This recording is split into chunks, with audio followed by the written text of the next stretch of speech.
The poem of the man God. The first year of the public life. Chapter 83. Jesus cries on account of Judas, and Simon Zealot comforts him. 20th of January, 1945.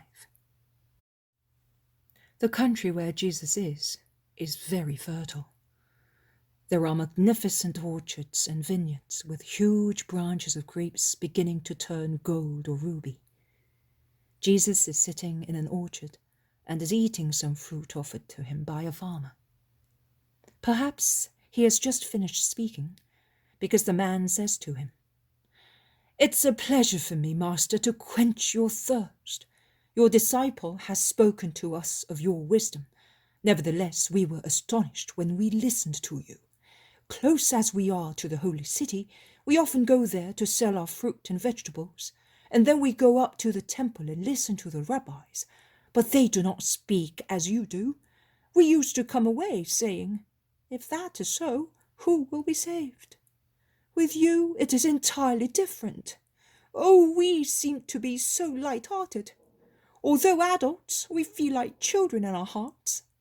I am a rough man, and I am not good at making myself understood, but I am sure you understood me." "Yes, I do. You mean that although you have an adult's knowledge and maturity after listening to the word of God, you feel simplicity, faith, and purity revive in your heart, as if you were a child once again, without fault or malice, but with so much faith, as when you were taken out to the temple for the first time by your mother, or you prayed on her knees. That is what you mean." "Yes, just that. You are fortunate because you are always with him," he then says to John, Simon, and Judas, who are sitting on a low wall, eating juicy figs. And he ends saying, "And I am honored because you were my guest for one night. I am not afraid of any misfortune in my house because you have blessed it." Jesus replies, "A blessing is efficacious and lasting if the souls of men are faithful to the law of God and to my doctrine. Otherwise, its grace-giving ceases. And it is only fair. Because if it is true that God grants sunshine and fresh air to the good and to the bad, that they may live, and that they may become better if they are good, and they may be converted if they are bad, it is also just that the Father's protection should turn elsewhere as a punishment for the wicked to remind them of God by means of some pain. Is pain not always evil? No, my friend. It is evil from a human point of view, but from a supernatural one it is good. It increases the merits of just people who accept it without despairing or rebelling, and they offer it, as they offer themselves with resignation, as a sacrifice to expiate their own imperfections and the faults of the world, and it is a redemption for those who are not good.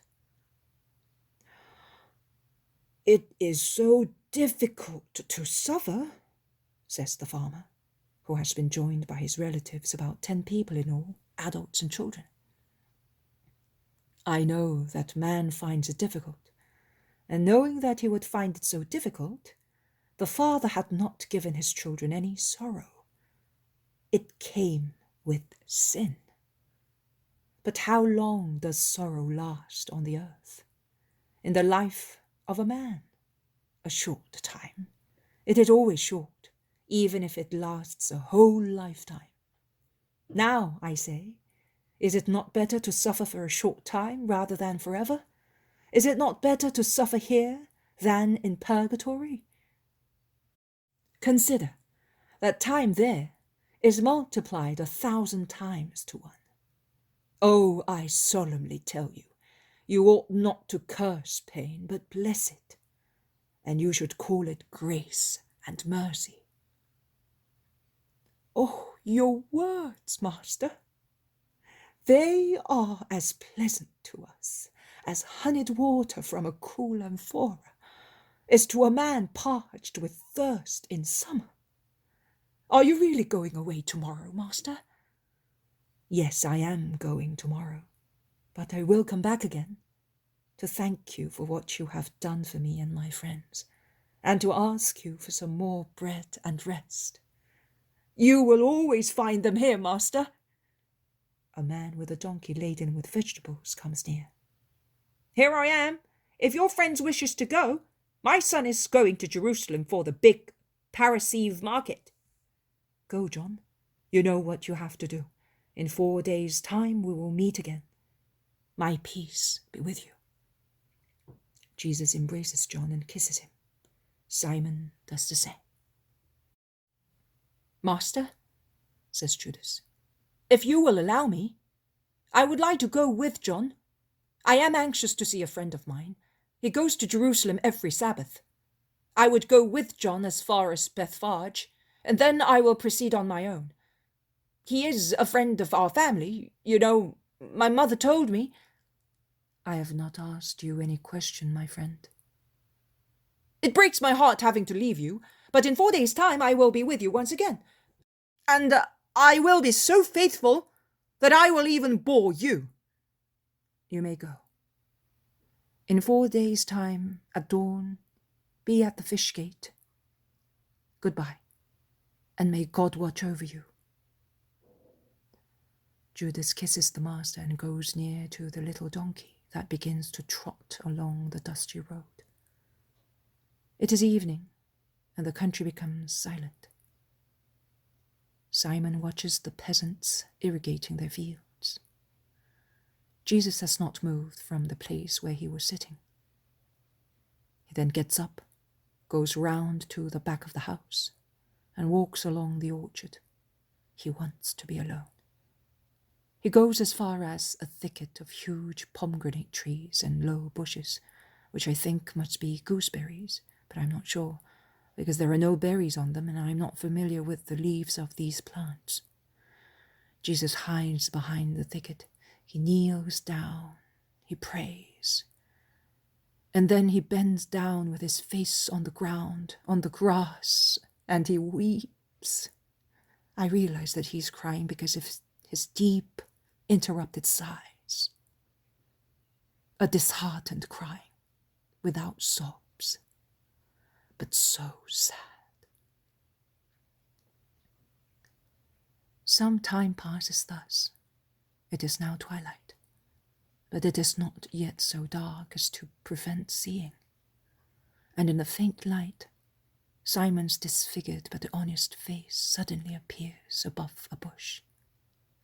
He looks round for something and sees the crouched figure of the master, completely covered by his dark blue mantle, which confuses him with the dark ground. Only his fair hair and his hands joined in prayer catch the eye. His hands protrude above his head, which rests on his wrists. Simon looks at him with his large, kind eyes. He understands that Jesus is sad because of his sighing, and he utters, "Master," with his thick, almost purple lips. Jesus looks up. "Are you crying, Master? Why? May I come near you?" Simon's expression is one of astonishment and sorrow. He is definitely not a handsome man. In addition to his disfigured features and his dark olive complexion, he bears the deep bluish marks of the scars caused by his disease. But his glance is so gentle that his ugliness disappears. "Come, Simon, my friend." Jesus is sitting on the grass. Simon sits beside him. "Why are you sad, Master? I am not John, and I am not capable of giving you what John gives you. But I would like to give you every possible comfort, and I am only sorry that I am not able to do so. Tell me, have I displeased you these last few days to the extent that it depresses you to stay with me? No, my good friend, you have never displeased me since the first moment I saw you, and I think you will never cause me to shed tears. Well then, master, I am not worthy of your confidence, but on account of my age, I could be your father, and you know how anxious I have always been to have children. Allow me to caress you as if you were my son, and let me be a father and mother to you in this hour of pain. It is your mother that you are in need of to forget so much things. Oh yes, it is my mother. Well, while waiting to have comfort in her, grant your servant the joy of consoling you. You are crying, master, because someone has displeased you. For several days, your face has been like the sun darkened by clouds. I have been watching you.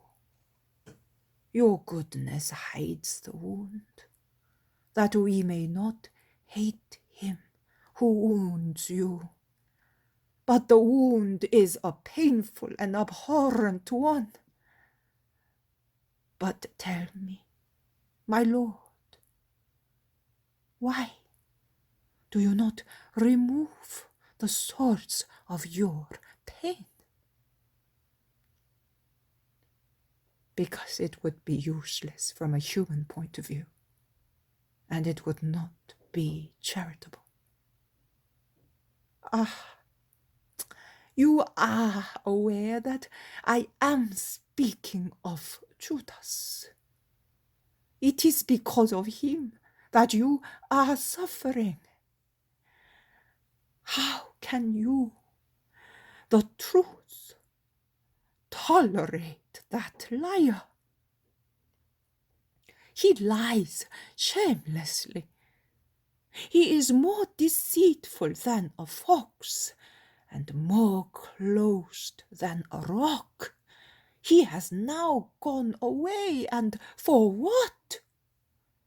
How many friends has he got? I am sorry to leave you, but I would like to follow him and see. Oh, my Jesus, that man, send him away, my lord. It is useless. What is to be shall be. What do you mean? Nothing special. You allowed him to go with pleasure because you were disgusted with his behavior at Jericho. It is true, Simon. I tell you once again, what is to be shall be. And Judas is part of the future. He is to be there too. But John told me that Simon Peter is very frank and full of ardor. Will he suffer Judas? He must send him. Also Peter is destined for a part, and Judas is the canvas on which he must weave his part. Or if you prefer so, Judas is the school where Peter will learn more than with anyone else. Also, idiots are capable of being good with John and understanding souls like John's. But it is difficult to be good with people like Judas and to understand souls like Judas's and to be a doctor and priest for them. Judas is your living teaching. Ours? Yes, yours. The Master will not be on the earth forever. He will leave after eating the hardest bread and drinking the sourest wine. But you will stay to continue me, and you must know. Because the world does not end with the Master. It will last longer, until the final return of Christ and the final judgment of man. And I solemnly tell you that for every John, Peter, Simon, James, Andrew, Philip, Bartholomew, Thomas, there are at least 7 Judases, and many, many more. Simon is thoughtful and silent. He then says, "The shepherds are good. Judas scorns them, but I love them. I love them and praise them. They are simple souls, such as you like. Judas has lived in town. His only excuse. But there are many people who have lived in towns, and yet, when will you come to my friend? Tomorrow, Simon, and I will come with pleasure, because we are by ourselves, just you and I. I believe he is a learned and experienced man, like you. And he suffers a lot in his body and even more in his heart. Master, I would like to ask you a favor. If he does not speak to you of his grief, please do not ask him any questions about his family. I will not. I am on the side of those who suffer, but I do not force anybody's confidence. Tears deserve respect. And I did not respect them. But I feel sorry for you. You are my friend, and you have already given a name to my sorrow. I am an unknown rabbi for your friend. When he knows me, then let us go. It is dark. Do not let us keep our tired guests waiting. Tomorrow at dawn, we will go to Bethany.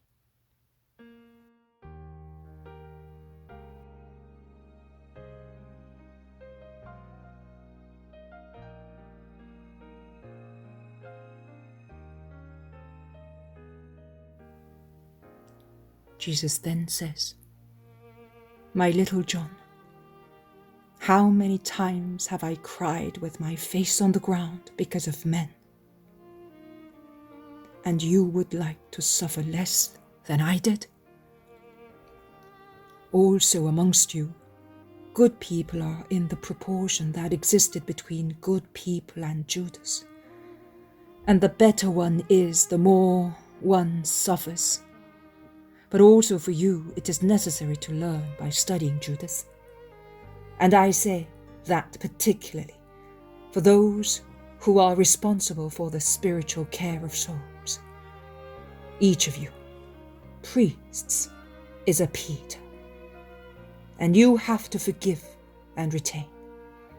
But how much power of observation you must have, how much union with God, what great pains you must take, and how many comparisons with the method of the Master you must make, in order to be a priest, as it is your duty to be.